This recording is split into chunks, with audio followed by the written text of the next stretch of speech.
Madame, Monsieur, bonsoir et merci d'être sur Télé Africa. Merci de prendre à nouveau rendez-vous avec votre émission du jeudi Ligne de Mire, émission consacrée aux sujets qui font l'actualité au Gabon sur le plan politique. Et justement, sur ce plan politique, l'Assemblée nationale, sinon le Parlement gabonais mobilisé en ce qui concerne l'examen et l'adoption des avant-projets de loi sur les partis politiques et sur la répartition des sièges au Sénat. L'Assemblée nationale a donc voté l'avant-projet de loi par le principe de la navette. Et bien, le texte se trouve aujourd'hui donc au sein du Sénat, le Sénat qui devrait également se prononcer sur ces deux avant-projets de loi. C'est donc l'objet principal de cette émission du soir dans laquelle je reçois 4 invités. J'ai le plaisir de recevoir sur ce plateau Félicien Rodrigue Mvou, acteur politique. Monsieur Mvou, bonsoir. Je reçois également Pascal Nkoulou, acteur politique. Bonsoir, monsieur Nkoulou. Bonsoir. Et il y a face à eux 2 autres acteurs, Marcel Libama, député de la Transition. Monsieur Libama, bonsoir. Bonsoir. Et Alain Mangwadi, qui lui est membre du bureau provisoire du PNTP, c'est bien ça? Tout à fait. Le Parti national pour le travail et le progrès. Bonsoir, monsieur Mangwadi. Bonsoir. Merci beaucoup à tous les 4 d'être autour de la table pour que nous décryptions une fois de plus l'actualité au Gabon, l'actualité politique en lien donc avec ces 2 textes d'avant-projet de loi examinés par le Parlement gabonais. Ça en est fini donc du côté de l'Assemblée nationale. Marcel Libama, vous avez pendant plusieurs jours examiné dans le fond et la forme ces 2 textes proposés évidemment après qu'il y ait eu la mise en place de 2 comités qui ont travaillé sur l'écriture de ces 2 textes-là. Qu'est-ce qu'on retient, que retient-on? Parce qu'on sait que ces 2 avant-projets de loi, notamment le premier en rapport avec les partis politiques, eh bien, il est arrivé sur la table des députés de la transition sous une certaine forme, et il y a certains bruits de couloir qui nous annoncent qu'il y aurait eu certaines modifications. Est-ce que c'est bien ça? Mais effectivement, l'Assemblée nationale est dans son rôle de légiférer sur l'ensemble des textes qu'il reçoit, soit de la part du gouvernement en termes de projets ou des collègues parlementaires en termes de propositions de loi. Donc effectivement, l'Assemblée nationale a dû travailler d'arrache-pied à des heures même induites pour sortir quelque chose qui puisse satisfaire un grand nombre dans ce pays.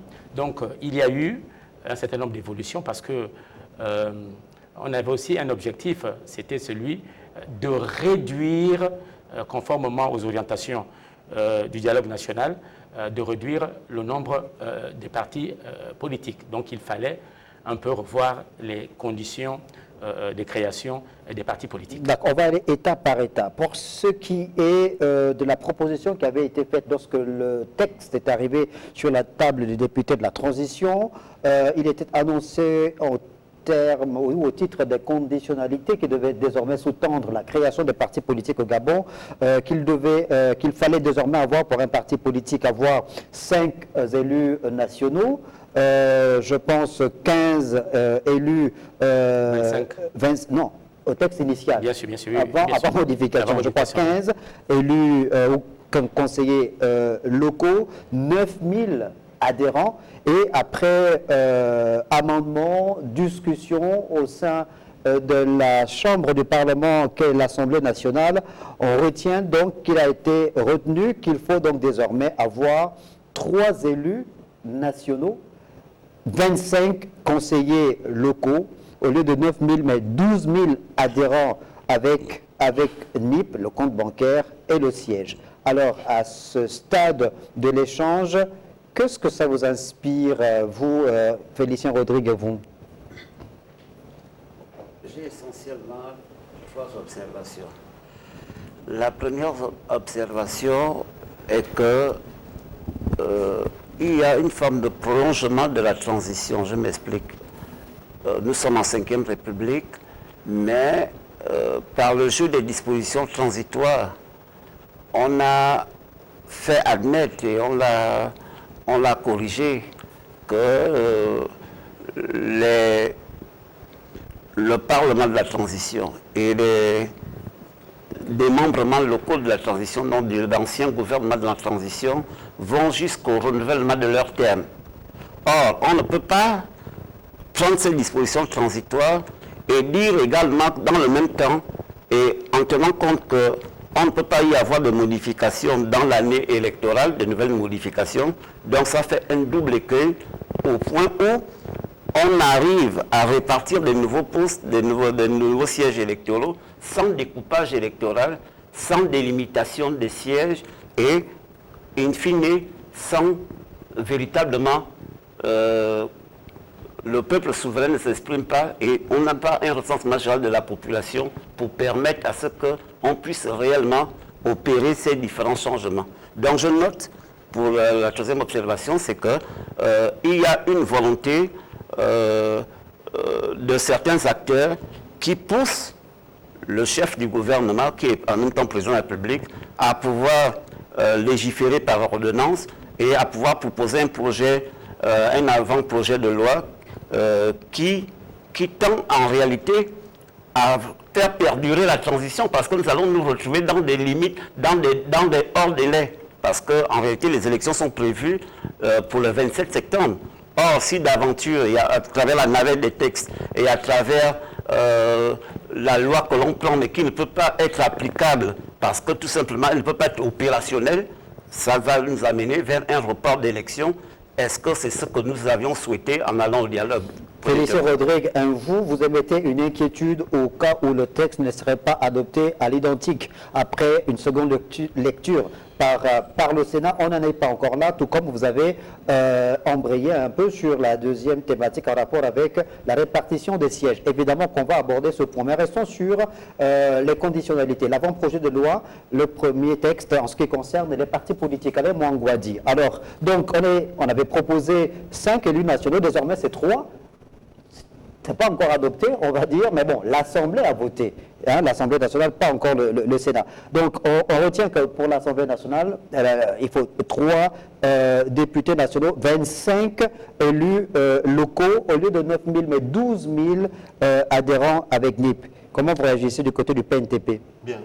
Nous pensons que ce texte, ce projet de texte, est un recul démocratique. Pourquoi? Parce que nous estimons qu'en ce qui concerne la création des partis politiques, elle devait demeurer libre. C'est-à-dire que des gens qui ont des idées différentes de celles de ceux qui dirigent le pays peuvent s'organiser pour créer un parti politique. Une fois le parti créé, c'est plutôt le système de financement des partis politiques qui devait être rigoureux. C'est-à-dire que pour effectivement financer un parti politique, on pourrait dire qu'il faut nécessairement avoir 3 élus nationaux, un tel nombre d'élus au niveau local. En ce moment-là, les partis vont devoir se réorganiser. Or, cette décision ou ce projet de texte a été mis en place pour réduire le nombre de partis. Il n'est pas question de tuer les partis. Il faut que les partis, voyant un peu les conditions de fonctionnement et de création, se réorganisent, se mettent en place pour se mettre ensemble pour créer des partis plus forts et plus structurés. Or, ici, j'ai juste l'impression qu'on veut réellement tuer le désir de structurer et de créer les partis par une sorte de dictature qui ne dit pas son nom. Il faut aussi laisser la liberté aux gens de choisir leur manière de fonctionner. Pascal Koulou, alors, vous réagissez comment par rapport à cette évolution dans l'écriture de cet avant-projet de loi par rapport à ces conditionnalités-là? Comment vous réagissez, sachant qu'il y a également une disposition qui précise qu'en ce qui concerne les anciens partis politiques, les anciens partis politiques ont jusqu'à 1 an pour pouvoir remplir ces nouvelles conditions? Vous savez, le problème de fond qui est sur notre pays, c'est qu'on a des représentants ou des parlementaires qui ont été nommés d'autorité. Beaucoup d'entre eux n'ont aucune expérience de l'engagement politique, beaucoup manquent d'expérience de militants, beaucoup manquent d'expérience de la confrontation électorale. Donc il va de soi que quand on voit même la légèreté avec laquelle les sujets sont abordés, parce que vous ne pouvez pas remettre en cause un travail qui a été fait par des experts, parce que si nous avons considéré que le travail des comités... La légèreté dont vous parlez, Oui. vous l'identifiez à quel niveau, puisqu'il y a un processus J'en qui a été viens. suivi. Oui. Il y a eu un comité d'experts. Oui. Ce comité d'experts comprenait les représentants du gouvernement et les représentants des partis politiques. Ça voudrait dire qu'il y avait à la fois le souci pour le gouvernement de mieux affirmer sa volonté de comment intégrer les partis politiques en termes de contrôle et de suivi par une offre au niveau donc de la subvention d'État. Et il y a eu aussi la volonté des politiques d'exprimer quelles étaient les difficultés de la gestion d'un parti.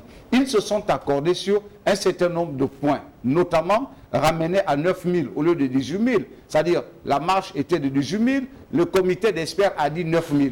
Ils ont dit avoir 5 élus nationaux, c'est pas souvent évident au regard des contraintes qu'il y a dans le cadre politique de notre pays. Ils en sont arrivés de 5 à 1 élu national. Ils sont partis de 30 élus locaux à 15 élus locaux. Le même texte va à l'Assemblée, où vous avez, comme je viens de vous le dire, des gens qui ont été nommés d'autorité, dont beaucoup n'ont aucune expérience politique, aucune expérience de confrontation électorale. Pour regarder le Parlement, justement, ce Parlement de la transition, on voit bien qu'il y a un nombre important d'acteurs politiques. Oui, il y a bien des partis politiques qui sont représentés dans ce parti, dans ce Parlement. On attribue facilement des étiquettes en disant acteurs politiques. Moi, je vous dis... Pascal Koulou, est-ce qu'il n'y a pas des militants des partis politiques, du PDG, de l'Union nationale, du RPM, qui sont représentés dans ce Parlement? Ces personnes, je dis bien, ces personnes n'ont pas été élues. Ils sont là d'autorité. C'est-à-dire, ce n'est pas parce qu'on est militant d'un parti qu'on a une expérience électorale. On l'a au travers. Il fallait que ce soit. Si ça avait été un parlement d'élus, la difficulté en termes d'appréciation aurait été différente. Là, on a des gens qui font dans la théorie. Ça veut dire que pour vous, non, c'est pas pour moi. Non, ça veut dire qu'en fait, ce que vous avez envie de dire, c'est que ce toilettage du code électoral, cette écriture de cet avant-projet de loi aurait dû se faire après l'organisation des élections. Il fallait attendre qu'il y ait un Parlement élu qui devait se pencher sur cette question. Ma première remarque, c'est de faire constater que des experts qui étaient à la fois des représentants du gouvernement, donc assujettis à faire valoir les objectifs du gouvernement, et les politiques qui avaient le souci de faire coordonner l'actif des politiques se sont accordés sur des conditionnalités. Une fois arrivés au Parlement, ces conditionnalités ont été revues à la hausse. Ça ne me semble pas correspondre. Marcel Libama. Oui, non, s'il vous plaît. Oui, ce que je vais dire est important. Aujourd'hui, tous les quatre, c'est des choses importantes. Vous m'avez interrompu.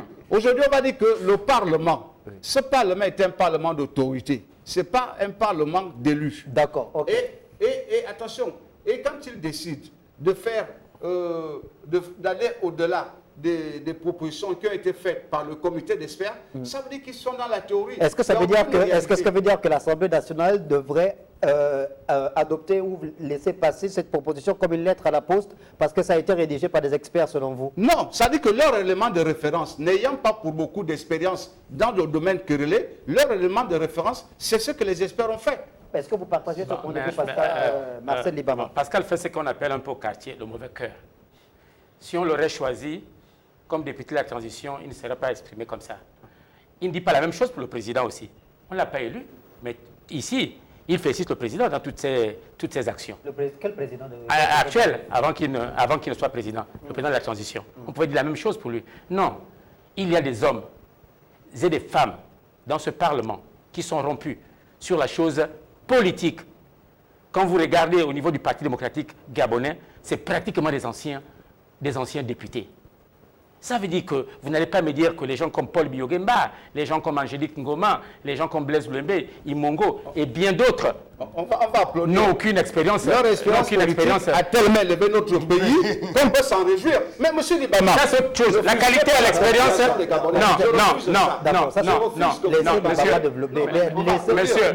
Monsieur, Pascal Kolo, entre nous deux, leur expérience vous comme a conduit au coup d'État. Pascal, a-t-il le rappel?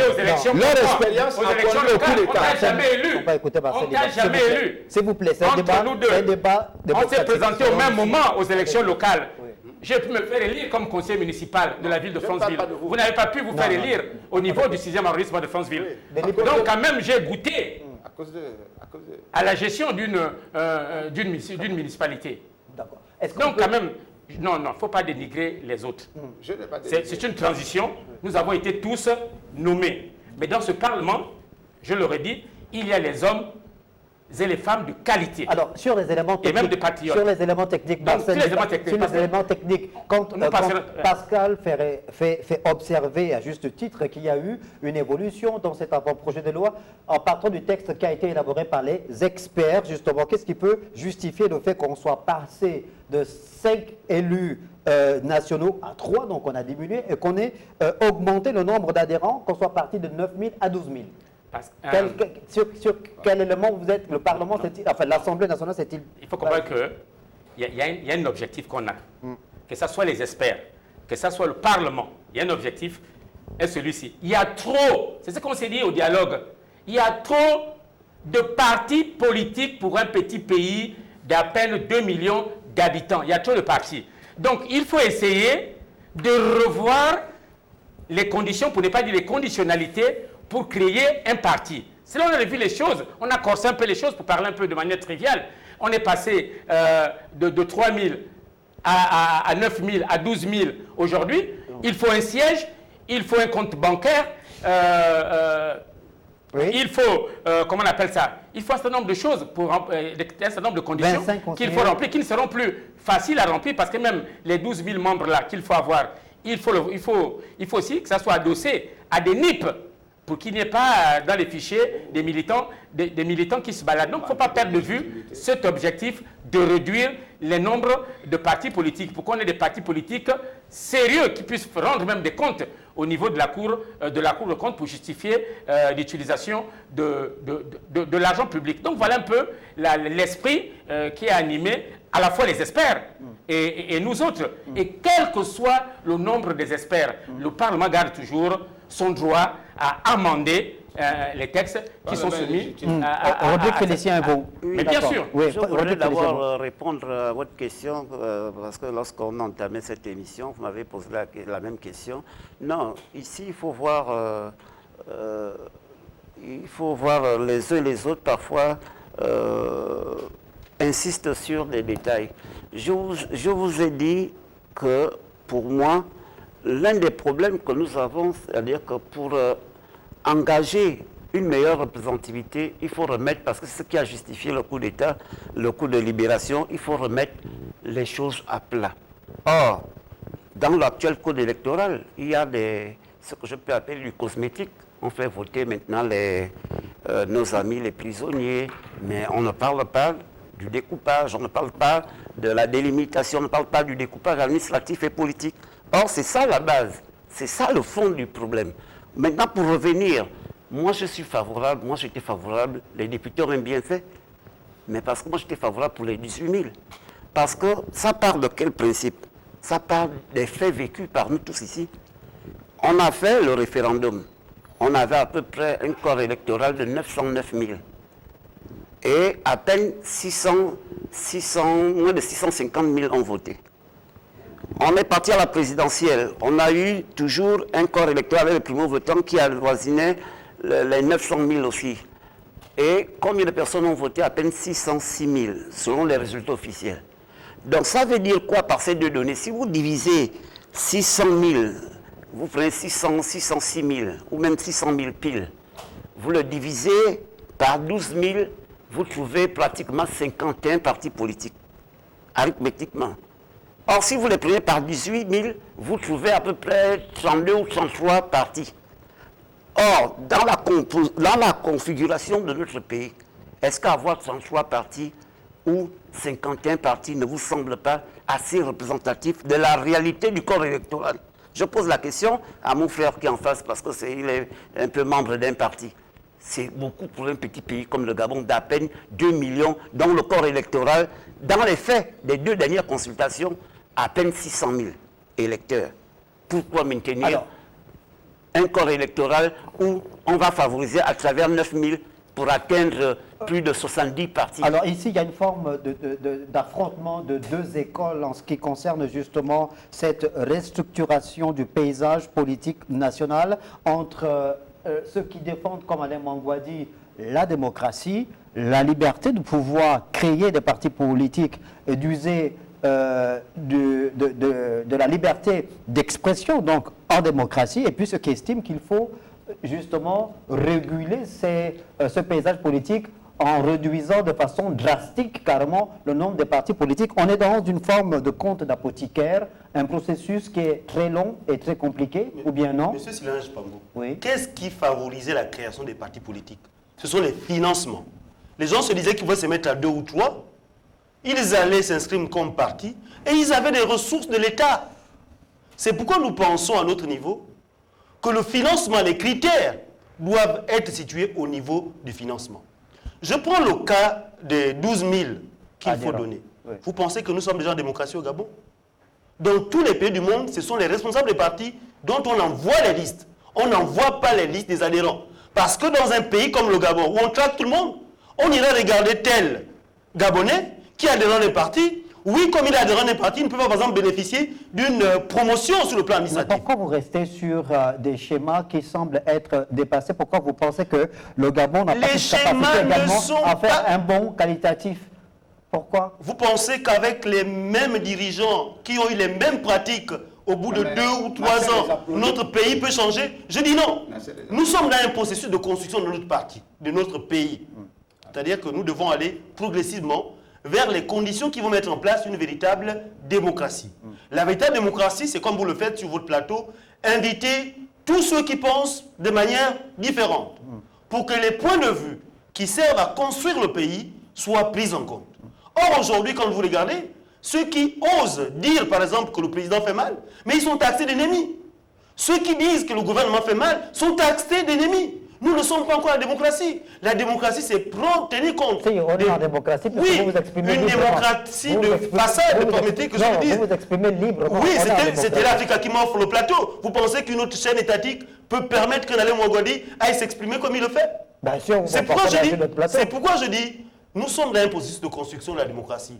C'est bien beau de prendre des mesures, mais les mesures doivent tenir compte des réalités. Aujourd'hui, ça veut donc dire que le parti, si le président décide de créer un parti, effectivement, tout le monde, voulant bénéficier des faveurs du président, va aller adhérer à son parti et même à donner son hymne. Mais les autres partis auront du mal parce qu'ils seront taxés des taxis d'opposants. C'est à ça que vous réduisez le peuple gabonais. Mais c'est son nom. C'est un peuple C'est son nom. C'est un peuple de Entre moutons, nous. c'est ça? Aujourd'hui, non, je ne vais pas parler de moutons. Je n'ai pas aujourd'hui du débat. Regardez aujourd'hui. Non, mais j'ai caricaturé, Non, c'est ce que vous avez dit. permettez que je revienne. Oui. Regardez sur le plan du débat qu'il y a eu sur la Constitution.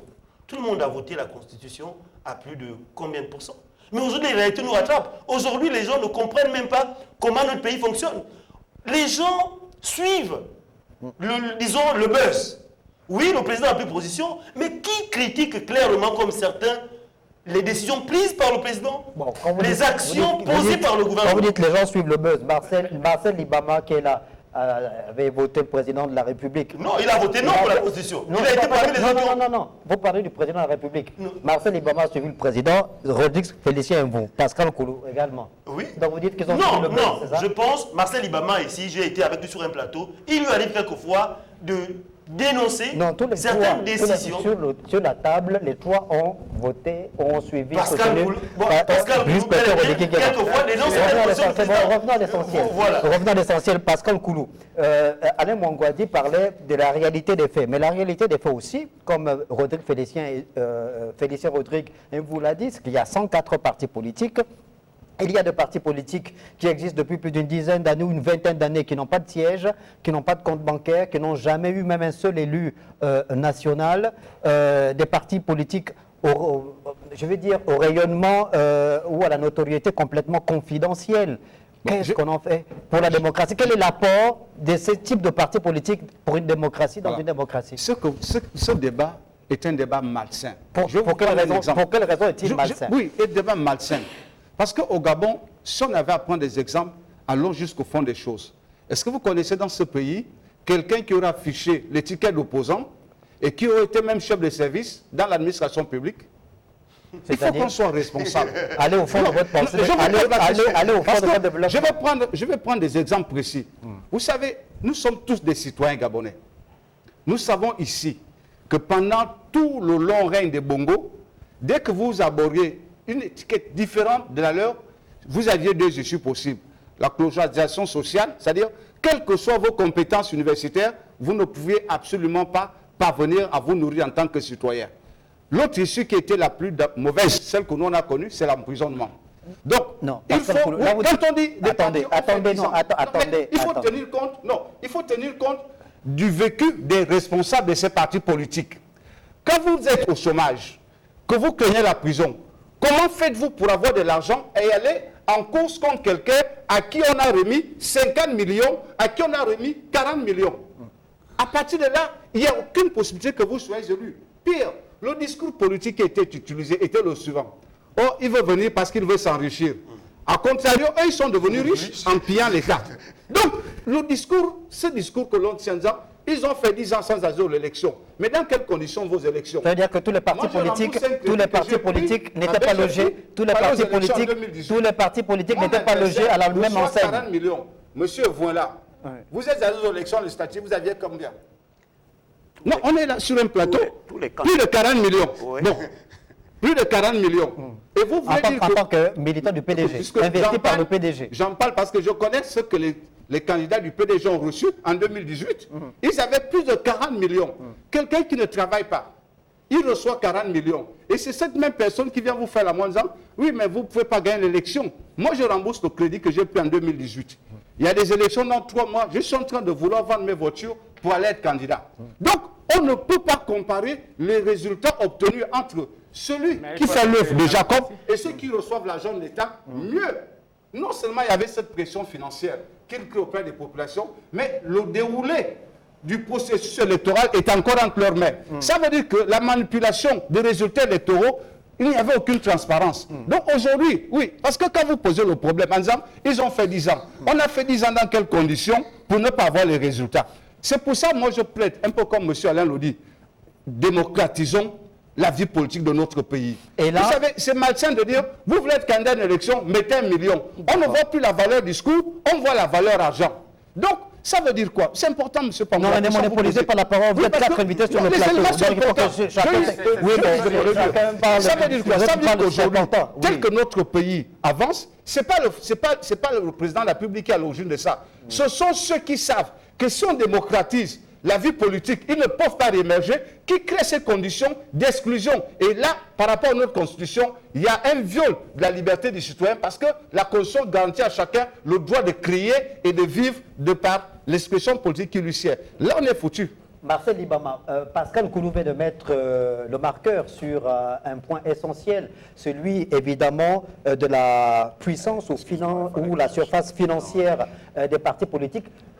Les subventions de l'État aux partis ou le financement des partis politiques. Donc, on sait que c'est régulé dans d'autres démocraties. En France, par exemple, pour ne parler que de l'exemple de la France, dans ce que Pascal Koulou vient de dire, il peut avoir une part de vérité, puisque à chaque bataille électorale, tous les partis ne partent pas sur le même pied d'égalité. Entre ceux qui se sont constitués un trésor de guerre parce qu'ils ont toujours été du côté du pouvoir, dont le Parti démocratique gabonais qui était considéré comme étant le navire amiral de la majorité républicaine et sociale pour l'émergence, et les autres partis. Donc, on ne part pas sur la ligne de départ avec les mêmes forces, avec les mêmes atouts. Est-ce que c'est pas déjà, est-ce que le jeu n'est pas déjà faussé à la base? Mais partout, c'est plus ou moins comme ça. Tous les candidats ne sont pas logés à la même enseigne.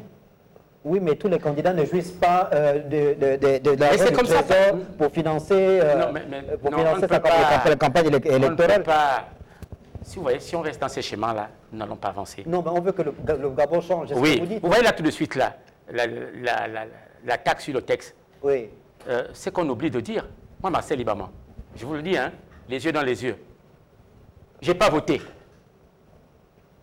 Ne pensez pas que le texte à l'Assemblée, ça fait l'unanimité. C'est la dictature de la majorité. Il y a des députés au sein de cette Assemblée nationale de transition qui se sont opposés, qui ont dit non à ce texte. Ça, je tiens à le relever, et j'en fais partie. Il faut avoir le courage.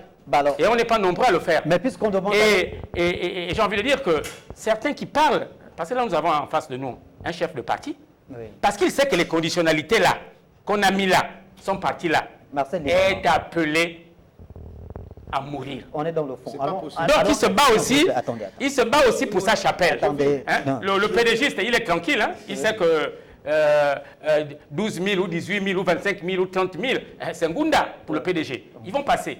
Donc, je comprends son inquiétude. Je comprends son inquiétude. De tout ce qu'on Et parmi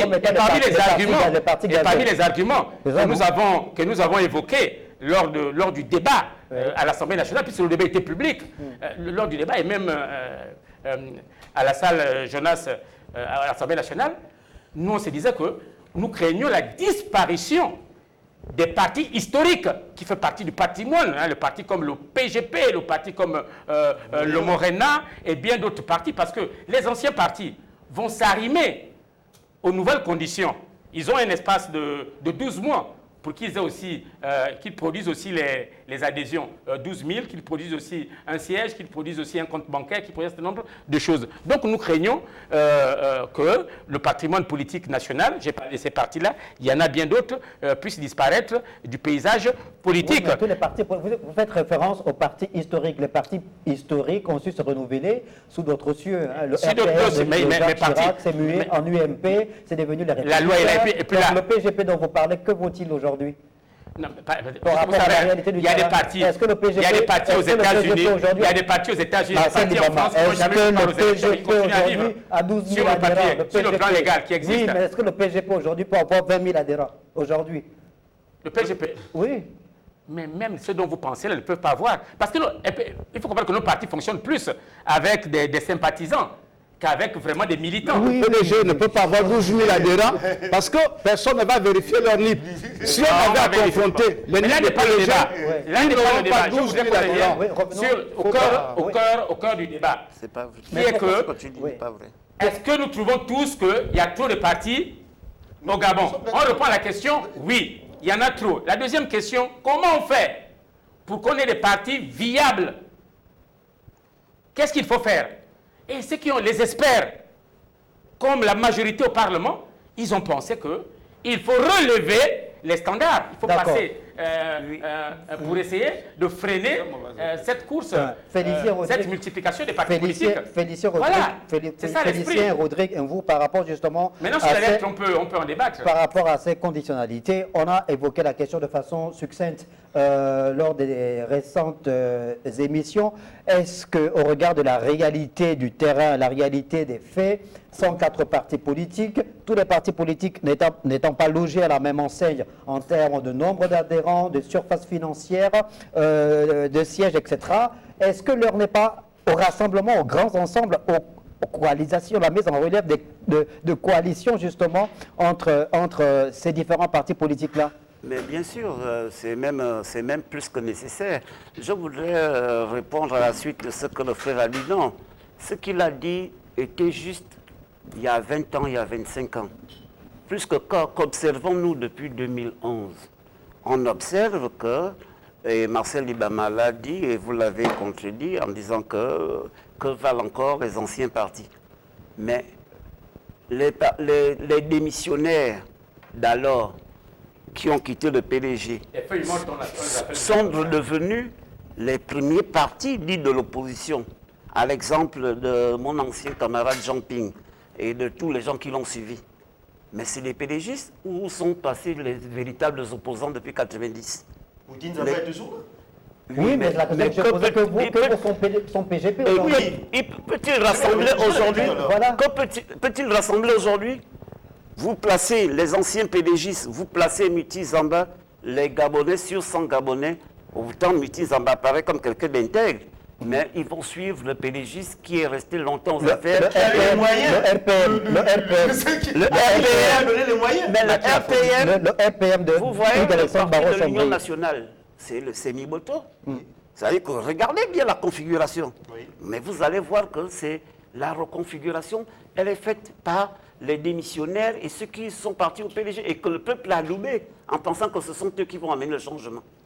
Or, le peuple a refusé ceux qui étaient réellement les vrais artisans du combat. De l'alternance. De l'alternance. Non. Vous faites un commentaire erroné de la vie politique et de la réalité sociale de notre pays. Monsieur, vous êtes une personnalité engagée dans le champ politique. Je vous dis aujourd'hui, vous le savez, l'esprit citoyen a été déformé.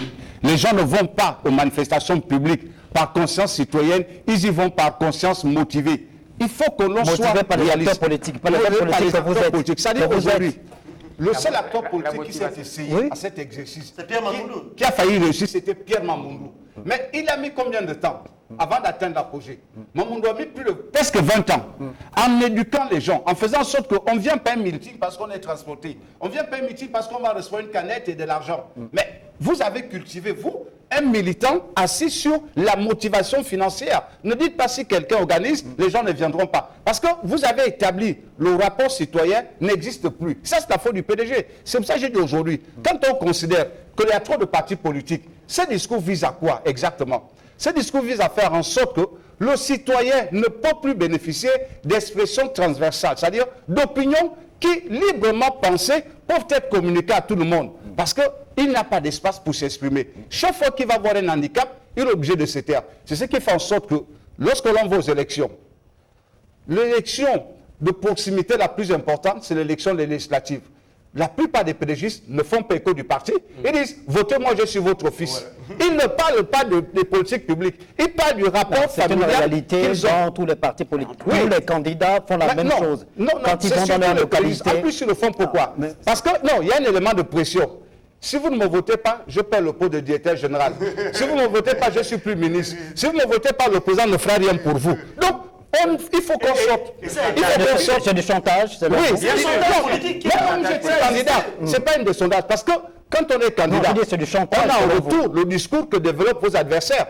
La preuve, c'est qu'à chaque élection, M. Vonla, lui, il a été candidat. Si vous lui demandez Dans le cinquième arrondissement à Libreville. quels sont les éléments d'approche qu'il avait pour aller au congrès de président, c'était le président Mahdi. C'est tous les candidats du président. À l'opposé, nous essayons de recréer une foi en la République. C'est pour ça que la venue de Lugui est une bénédiction pour nous. Seulement, nous avons des inquiétudes. Parce que, oui, parce qu'aujourd'hui, on est en train de transvestir l'idée d'inclusivité voulue par le chef de l'État en amenant des mécanismes. Je vais terminer rapidement. C'est quoi un parti politique? Un parti politique est un regroupement de citoyens. C'est un courant d'idées, pas d'action, d'idées. C'est-à-dire, vous avez une idée, il a une idée, il a une idée. Quel que soit le nombre d'idées, c'est les idées. Donc, qu'est-ce que l'État fait pour les partis politiques? Rien. Aujourd'hui, on leur demande quoi? L'État crée des conditions. Vous ne soutenez pas quelqu'un. Je vous prends un exemple. Vous êtes citoyen, vous êtes au chômage. On dit, si vous voulez travailler, il faut avoir Bac plus 7, il faut avoir une il faut avoir ça. Mais on n'a pas créé pour vous des conditions de travail. Et on vous dit, si vous voulez travailler, faites ci, faites ça, faites ça. Mais quel type de travail? Donc aujourd'hui, pour les partis politiques, le bon sens, M. Libama, vous qui êtes à l'Assemblée, aurait voulu quoi? Qu'on laisse les gens créer leur parti. Que l'État pose des conditions pour la subvention publique. C'est l'argent du contribuable que l'État doit demander des comptes. Or, l'État impose des fardeaux à des gens à qui il ne donne absolument rien. C'est comme on demandait à un chômeur, écoute, dorénavant, si tu veux venir chercher une demande d'emploi, hein, il faut que tu sois en costume de 800 000, il faut que tu gardes un Range Rover.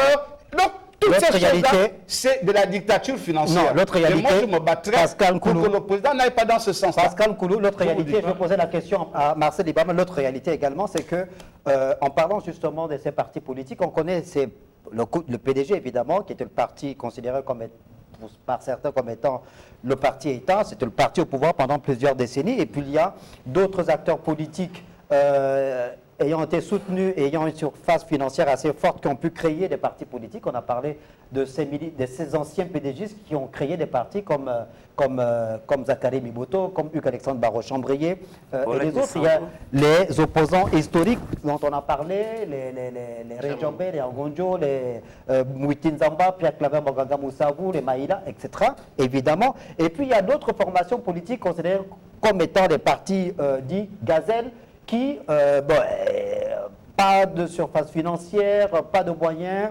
conséquents pour pouvoir avoir une influence sur le terrain, mais qui, à chaque élection, se vendaient plus ou moins. Ça, également, ça a été décrié au sein de la majorité. Nous sommes d'accord sur le principe de réguler et de transformer le paysage politique gabonais. Mais ce qui est sûr, c'est que ça devrait se faire dans les conditions de l'art. C'est-à-dire que pas pousser les gens On dénonce- à la mort. on dénonce On doit notamment- pouvoir amener une sorte de réorganisation. C'est ce que nous voulons. Nous sommes un parti politique. Nous voulons vivre. Nous savons que nous voulons aller aux élections. Et pour exister, il nous faut 3 élus nationaux et 25 élus locaux. Mais c'est à nous de nous organiser Mais non. avec les autres partis existants pour que nous puissions répondre à cette exigence à la fin de l'élection. C'est tout à fait normal. Et c'est tout à fait normal. Moi, je pense que c'est dans cette logique que l'État devrait aller. Et maintenant, une fois l'opposition démocratique se mettra en place, mais ce sont les Gabonais qui vont décider de l'existence d'un parti ou pas. Oui, Parce que d'accord, celui mais- qui mais Alain n'existera pas Mangouadi- sur le Alain terrain Mangouadi- n'aura pas d'électeurs. Alain Mangouadi, tout à l'heure, Pascal Nkoulou a estimé qu'il qu'il ne faudrait pas prendre ces mesures aussi coercitives pour pouvoir taire la démocratie, empêcher à ce que ces partis politiques-là continuent à pouvoir exister. Mais les partis politiques, quand on les crée, c'est un individu qui se lève et qui décide. C'est un groupe d'individus. Voilà. Oui. Qui Ils se mettent ensemble décide de créer pour, un en parti fonction des politique. idées comme ils l'ont dit. D'accord. Sur la Mais base un de parti- ces idées. Oui, mais un parti politique, dans son existence, pour qu'il soit viable, pour qu'il vive au quotidien, il vit d'un ensemble. Nous sommes d'accord sur le Non, principe. mais C'est- non. Non. Non, mais attendez, Oui. le problème, c'est que dans la pratique, mais ça ne se fait pas. Quand on dit même, si on revenait aux anciennes dispositions, il fallait avoir 3000 adhérents pour recevoir du ministère de l'Intérieur. Attendez. C'est le financement des partis. On donnait l'argent à tout le monde Non. qui a fait que les partis puissent exister, avant- même n'ayant pas avant la d'élus au subvention- Parlement. avant la Les subvention- partis ont été Alain subventionnés. Mangouadi, avant la subvention de l'État, Oui, vous avez des adhérents. nous avons les adhérents D'accord. qui cotisent, qui font vivre leur parti. Nous avons un siège que nous payons. Vous avez combien d'adhérents?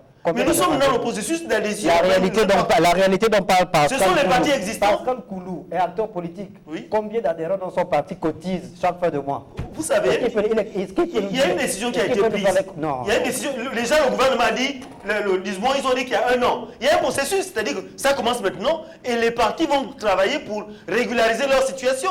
Non, il faut Nous pas sommes d'abord- venus renouveler rapidement, notre parce que paysage, on a même notre plus le temps paysage d'aborder le politique. second point, Je d'accord. pense qu'il faut Oui, nécessairement oui. que les choses se mettent en place. Oui.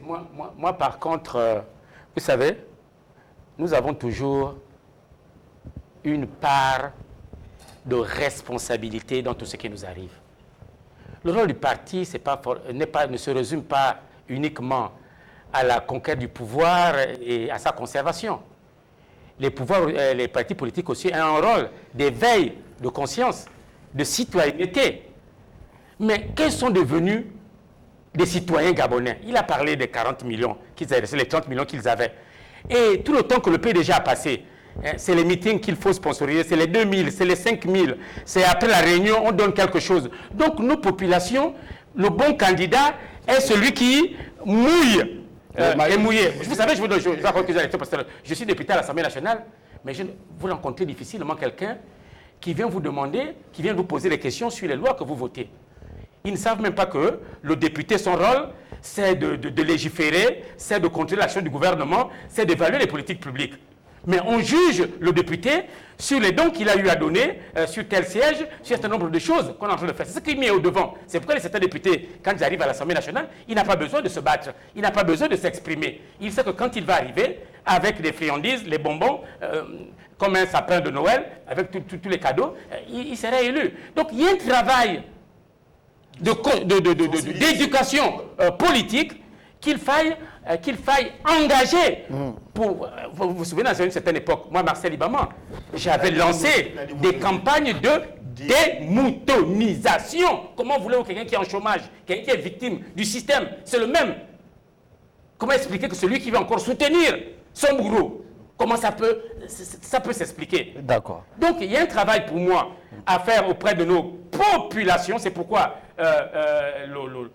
le financement des partis politiques doit se faire. Moi, je suis d'accord qu'il faut complètement, parce qu'elle l'a si bien dit, si on veut avoir une bonne élection aussi, ça passe par des campagnes d'éducation populaire, d'éducation citoyenne dans nos amours et campagnes. Et aujourd'hui, je vous signale que il y a tout ce que vous voyez là aujourd'hui, les candidatures multiples que vous voyez, c'est parce qu'il y a quelque part, il y a la loi de décentralisation.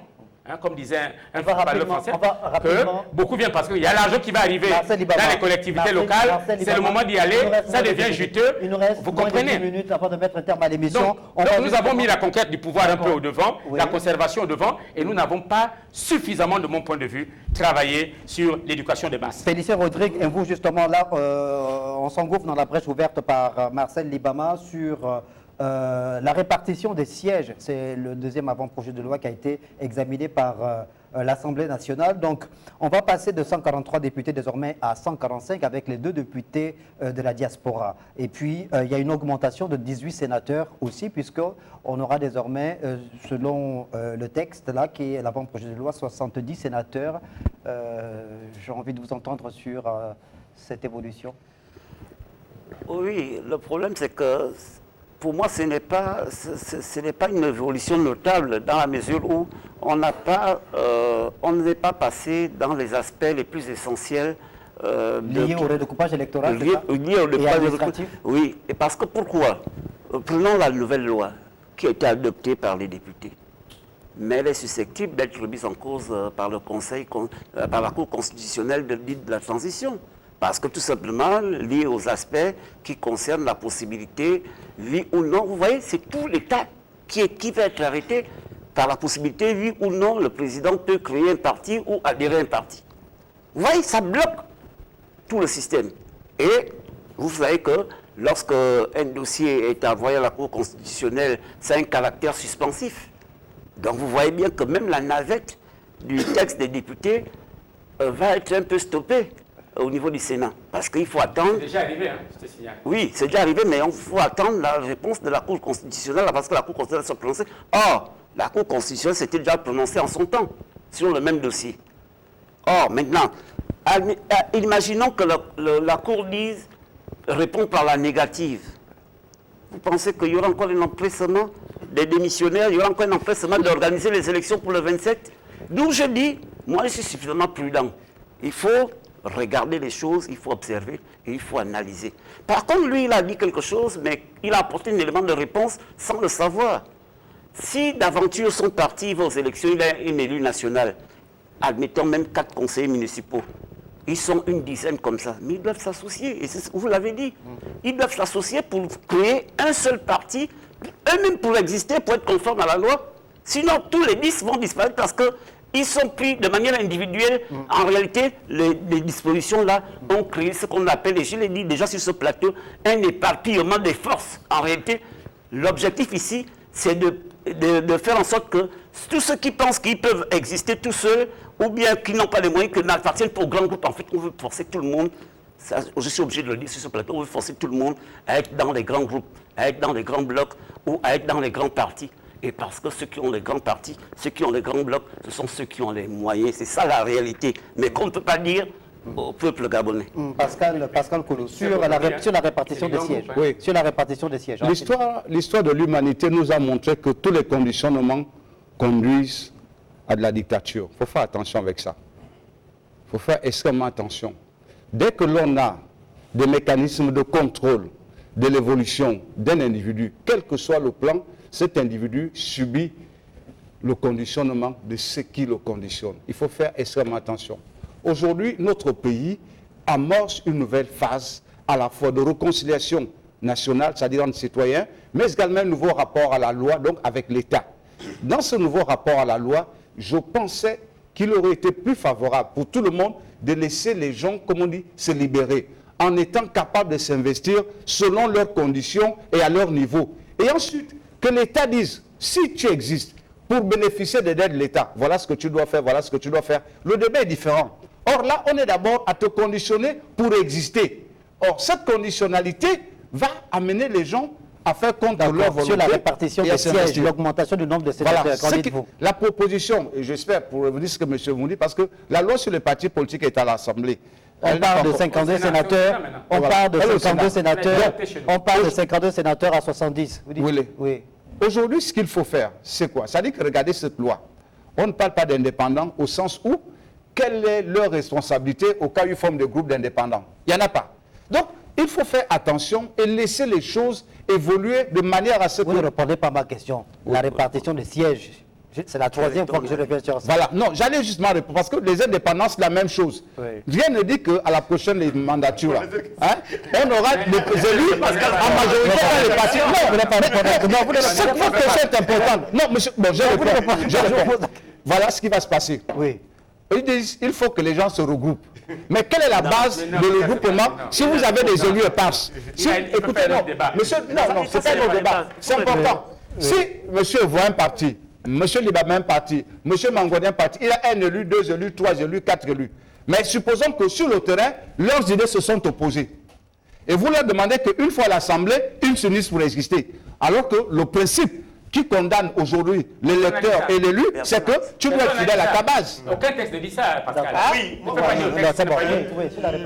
en ce qui concerne le découpage, moi je pensais que les choses auraient dû être mises à plat, parce qu'il y a toujours un débat, il y a des députés qui sont élus par des milliers de personnes, et certains qui sont élus par moins de 1000 personnes. Ça donc dit que cette injustice qui existait lors des dernières élections va se poursuivre. Or, pour moi, la transition aurait mis fin à tout cela, repartir sur de nouvelles bases pour réellement créer une autre république. Or, on va avoir un Parlement qui sera construit sur les mêmes failles que les parlements antérieurs. Donc, pour moi, je suis réellement gêné et embarrassé de ce que la transition nous conduise toujours sur les mêmes chemins que nous avons pensé rejeter. Vous estimez, Félicien Rodrigue, vous, que là, c'est un rendez-vous manqué, selon vous? Pour moi, c'est un rendez-vous manqué. Je l'ai déjà dit sur ce plateau. Je l'ai dit que dans les aspects les plus... Je vous ai fait allusion au vote des prisonniers qui n'existaient pas dans le régime déchu. Mais nous ne pouvons pas garder, et le frère vient de le dire, les dispositions les plus contraignantes dans le fond qui concernent... pas la répartition, mais qui concerne le découpage électoral, le découpage administratif et politique, et aller directement aux élections. Autrement dit, nous avons organisé le référendum et l'élection présidentielle qui a amené le nouveau président démocratiquement élu de la Ve République avec le code électoral du régime déchu, dans ses aspects les plus pertinents. Nous allons aller à la nouvelle élection Ve République avec les dispositions les plus nocives et les plus impertinentes du régime déchu. Donc ça pose quand même problème. Donc ça pose problème, donc nous devons nous interroger. Vous savez, on est un peu avec les Gabonais. Quand ils ne sont pas aux affaires, là ils ont de bons discours. C'est des grands démocrates, des grands économistes, de l'environnement, ils sont vraiment très bons. Mais dès qu'ils ont une parcelle de responsabilité ou de pouvoir, alors la société civile d'aujourd'hui, on envoie ça en vendage, toutes ces idées-là. Quand vous regardez la configuration de l'Assemblée nationale, il y a 35 issus de l'ancienne opposition, 25 de la société civile. C'est le plus grand groupe. Et je crois qu'il y a peut-être 25 issus du Parti démocratique gabonais. Quelles étaient nos idées avant d'aller? Nous défendons tous, que ce soit l'opposition politique ou l'opposition civile.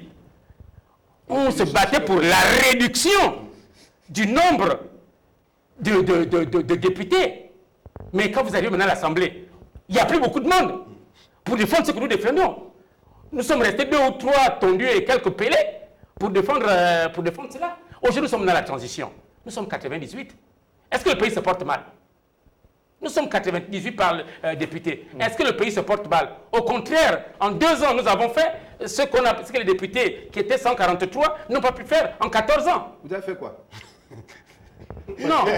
Vous avez fait quoi? Mais on a fait ceci. Je vous assure qu'on exerce le pouvoir avec les institutions. On exerce le pouvoir avec les institutions. Nous partageons aussi, en tant que Parlement, nous partageons aussi le bilan du président de la République. Il a fait ça grâce au texte qui passait par l'Assemblée nationale. Bien sûr. C'est notre rôle. Je te rappelle qu'on exerce le pouvoir avec les institutions. On n'exerce pas le pouvoir seul. Et donc, nous avons aussi en partage le programme du président de la République. C'est parce qu'il y avait une assemblée comme ça. Rapidement, donc je crois qu'avec 98, nous avons pu faire ce travail-là. Nous pensions, et je continue à penser, à me battre. C'est pourquoi je n'ai pas voté ce texte-là. Je pense que si on revenait dans les 120 députés, c'est bon pour notre pays. Les Gabonais disaient même à l'époque qu'on ne voulait même pas du Sénat. On fait un dernier tour de table. Aujourd'hui, ils sont combien à défendre ça? Il reste 3 minutes. C'est pour dire que toi, Pascal, ce que tu dis là maintenant, tu n'es pas encore là-bas. C'est bien. Mais tu es sûr. Merci. On fait avec des- la même ténacité, on la fait même un dernier ferveur. tour de Tu es table. capable de défendre ça à l'Assemblée? On fait un dernier tour de table, s'il vous plaît. S'il vous plaît, en guise de conclusion. 1 minute en guise de conclusion. Vous êtes 4, donc 1 minute pour conclure. En guise de Je conclusion. veux faire remarquer quelque chose d'extraordinaire. Conclusion. Voilà des gens qui disent qu'un parlementaire est libre de toute pression. Et il affirme qu'ils ne sont pas libres parce que les gens sont conditionnés. Première observation. Non, on est libre. Non, c'est fini. Puisque je vote non. J'ai 1 minute et demie. Oui. L'autre observation que je veux faire... 1 minute, Tous, pas une une minute. minute. Personne n'a une fusil à la tempe. C'est lui qui a dit Pour qu'ils dire, sont pour voter conditionnés. oui. Oui. L'autre observation que je vais faire, c'est que ce qui nous a conduit à vouloir remodeler la vie politique, c'était le yo-yo, c'est-à-dire le hold-up électoral que les gens opéraient en se présentant aux populations, abhorrant certaines étiquettes, et dès qu'ils arrivent à l'Assemblée, adhèrent d'autres groupes, finissent par rompre leur alliance avec l'électorat. Or, ce code électoral et les conditionnalités nous conduisent inévitablement vers ça. Parce qu'aujourd'hui, quand on dit aux gens de se regrouper, soit il y a des alliances avant élection, mais généralement, il ne peut pas avoir alliance avant élection. Pourquoi? Parce que les engagements financiers sont le fait individuel de chaque mouvement politique. Il s'investit dans la perspective d'avoir des élus. Une fois réussi, il peut se retrouver en singleton à l'Assemblée. Donc il fait quoi? Il risque de faire des alliances contre nature pour le besoin d'exister en allant siéger dans le PDG ou dans d'autres partis. Parce qu'il faut bien qu'il existe. C'est pour ça que je dis, faisons très attention. Parce que lorsque l'on n'a pas pris la précaution d'anticiper sur ce qui nous a conduit à des... Mais il y a situations l'article comme ça, 82, le point 3 de l'article 82 qui pend au-dessus de la... Les plus dangereux, Ceux qui seront les plus tentés dangereux, de c'est procéder pas ceux à qui ça. changent de parti, Oui. c'est ceux qui changent de conviction. Pascal Koulou, Ils sont plus la dangereux que ceux qui Mettre changent de de parti. jeu, on parlait d'histoire. C'est mettre Pascal Koulou, respectez le temps qu'il vous est parti. volontairement introduit le fait que si vous êtes dans un parti politique et que vous démissionnez pour aller au PDG, vous devez perdre votre mandat. D'accord, C'était on la a compris. conclusion. Et là, on dit, On a compris. gagner le mandat et aller... Merci gagner beaucoup. Félicien sur les Rodrigue, riches. vous, Non, votre conclusion. Ma conclusion, c'est deux choses. Première chose, Monsieur Nkoulou parle pour lui. Non, constitutionnellement, c'est réglé. Le vagabondage peut continuer à foison. Deuxième chose, parce que c'est constitutionnel. Deuxième chose, ici, il faut voir l'importance que la loi nous offre. Parce qu'en réalité, nul n'est censé ignorer la loi. Je prends la Constitution, je prends le Code électoral et je prends toutes les autres lois spéciales qui ont été adoptées et on va avoir, même s'il y a Conseil des ministres d'ici samedi, on va avoir des ordonnances qui vont essayer d'encadrer les futures élections. Mais tout ça, c'est dans quel objectif? Mais c'est dans l'objectif de faire en sorte que les petits partis, avec les indépendants, parce qu'il y a aussi un problème au niveau des indépendants, mais le temps nous est imparti, vont devoir se regrouper pour exister. Parce que ce n'est que la seule possibilité que la loi leur offre de soit disparaître, soit ils se rassemblent. Donc voilà, ce sont les deux aspects que je voulais soulever. Bien, Alain merci. Mangouadi. Je crois que le processus de restructuration des organisations politiques va se démarrer dès le vote de la loi, parce que pour exister, il va falloir respecter le texte qui sera voté. Mais je pense également que le paysage politique est handicapé par le fait qu'il y a des gens qui ont les moyens, parce qu'ils ont toujours été au pouvoir et qui sont toujours au pouvoir, et que l'organisation de l'élection dans de telles conditions va forcément les avantager sur le terrain.